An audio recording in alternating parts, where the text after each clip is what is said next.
The film you're seeing here is footage of the funeral for Reinhard Heydrich. We talked about him last time. He was a very high-ranking SS officer, the second in command really in the SS. He had been sent to the Czech area to oversee it, to bring it back into line and to make sure they were producing automobiles and other things that the Germans needed for the war effort. In 1942, in the spring of 1942, two Czech partisans killed him in a daring attack. And he became really, during the war then, as you can see in the footage there, kind of a Nazi hero then, because he was a very high-ranking Nazi official, very well respected. He had overseen the creation of much of the intelligence apparatus of the SS during the 1930s. We already talked about how he helped form the Einsatzgruppen and essentially oversaw the planning of what becomes the final solution. So you can see in this footage this very dramatic funeral that was put for him in Germany. The funeral was in Prague, and then you can see his body was brought back to Berlin. And this is all this dramatic footage you can see here. That's his coffin. Hitler, actually, you can see Hitler coming in there. Himmler's behind Hitler. Adolf Hitler gave the eulogy at this funeral. There's Heinrich Himmler going up to speak. And you can see it was a very dramatic event in the Nazi world. There's Hermann Goering. I believe those are Heydrich's children. Yeah, there's Hitler shaking the hand of one of Heydrich's sons. So, pretty dramatic. So again, here is Heydrich. We talked about all this before. I just showed you the footage of his funeral there. And again, the guy who devised the final solution.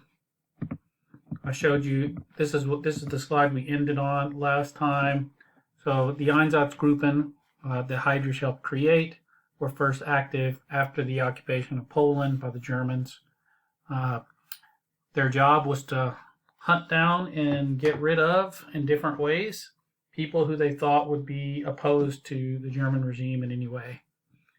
And ultimately, they will be used to cleanse mostly Jews in the Soviet territory after the invasion of the Soviet Union. Okay, it is the SS then will lead the creation of most of the labor camps, and then later the death camps, as we talk about there. Starting in 1942, many of the ghettos, so the Jews, after the occupation of Poland, were first rounded into ghettos, okay? Basically, they were walled-off areas in cities, like Warsaw had a very large one in Poland. And the Jews had to live in there. Their rations were greatly reduced. The Germans wanted them to get sick and starve, and many of them did. Hundreds of thousands of people did. Poles had less rations than Germans in Poland, too, but the Jews were the worst treated overall. There were resistance groups. There were Jewish resistance groups. There was a huge resistance to the Germans in Warsaw. In fact, from the Warsaw Ghetto in 1943. But sometimes it was resistance out of desperation, finally, and people decided they'd rather go down fighting. And a lot of people didn't really understand for a long time that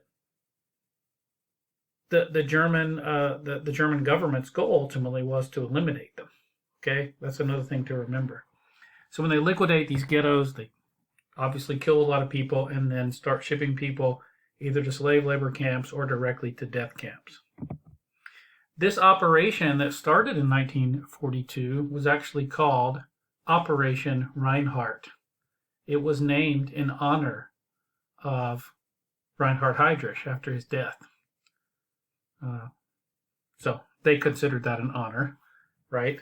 A kind of a ghoulish, in my perspective anyway, a ghoulish honor, right? Ghoulish mishonor, if we want to be from my perspective anyway. So here you see a picture with most of the ghettos in the general government area. Remember, the Nazis on that west side controlled until 1941, and on the east side the Soviets controlled.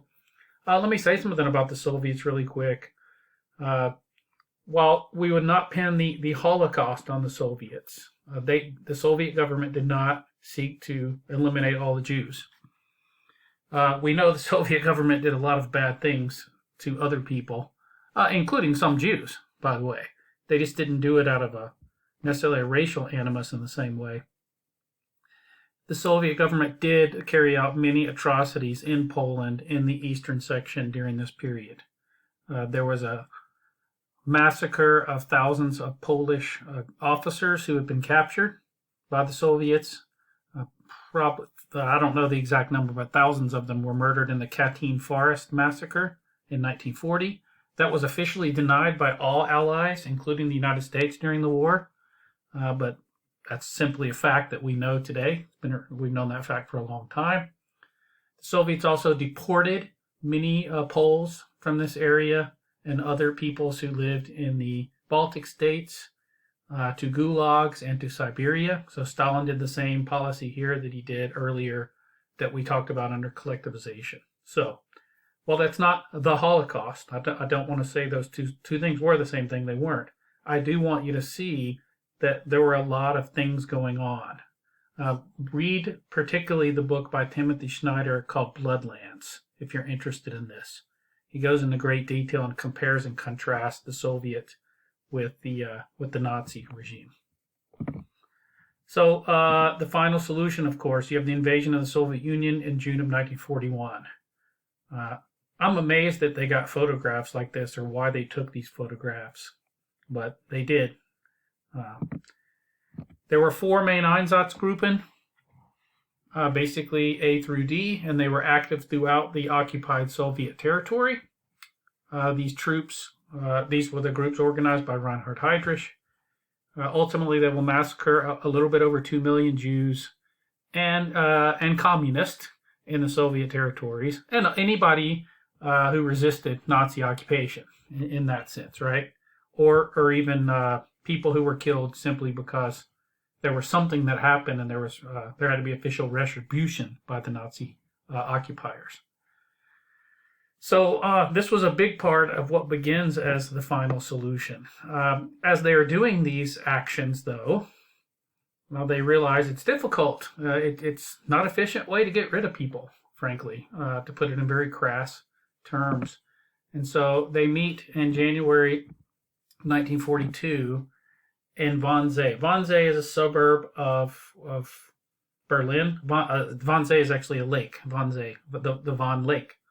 And they meet at a house. Reinhard Heydrich chairs this meeting, and it is at this meeting where German officials, various ranks, legal officials, SS leaders, military officials, all types of government officials devise what's known as the final solution. How they're going to move all these Jews from different places into what would be extermination camps. Okay? Now, a little bit about this.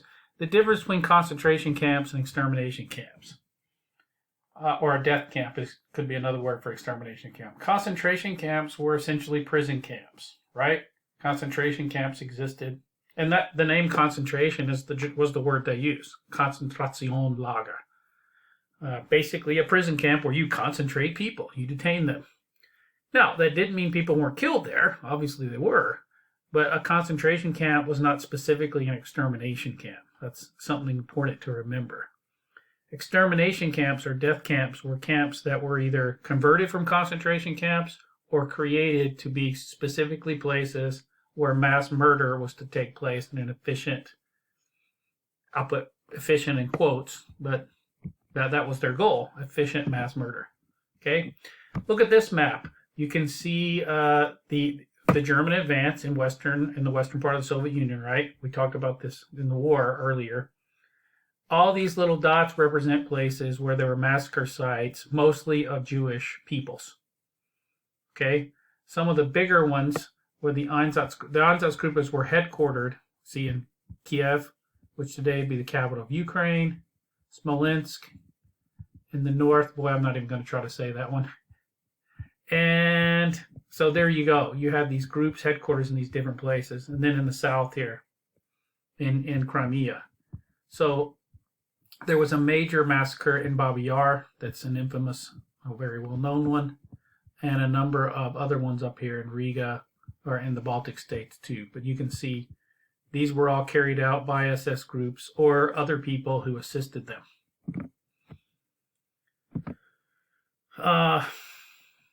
Just a really depressing picture to look at, right? These were all children who ended up in a camp somewhere. Probably most of them didn't survive, frankly. Yeah, they shot people in large numbers. I know it's depressing. I apologize for putting it on there, but it's we need to see the truth here, right? When you shoot all these people in mass numbers, then you have to go make sure they're all dead. A few people did survive these events, believe it or not. Now, they figured out a way, maybe we can put people in places and, kill them by carbon monoxide. And this did happen. You put people in a room, you put a muffler up, you run the engines. That was a pretty inefficient way to kill people. Shooting people could be efficient, but it was hard work, frankly. And it was also very demoralizing to the people who had to do it. Believe it or not, many of the people who were shooting people on a regular basis didn't enjoy doing it. They weren't like just the face of evil all the time, shooting people. And although they were often convinced they were doing so because they were stopping communism, stopping the Jewish threat, all these different things that they were told, people still, it was very difficult on the psyche of the people carrying these things out, just so you understand. There were crematoriums built at different places to get rid of bodies. There's no doubt about that, although most of those were destroyed. I think all of them were destroyed, actually, after the war. Auschwitz is probably the most well-known camp because it served as both a concentration camp at one time and then later became a center of the death camp, one of the main death camps.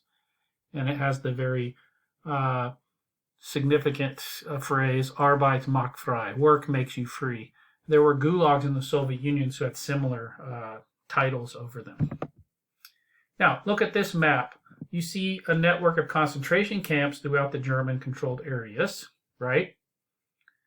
But the ones to center on are the ones that were part of Operation Reinhard to the right on your screen, to the east there, were those black squares. Those were the death camps, okay? And you can see where Auschwitz was, and all of them were pretty much in what would be modern-day Poland today. Yeah, the line probably comes right there on the east side, and this is where most of the people were sent to be exterminated according to the plan of the final solution. So, thank you.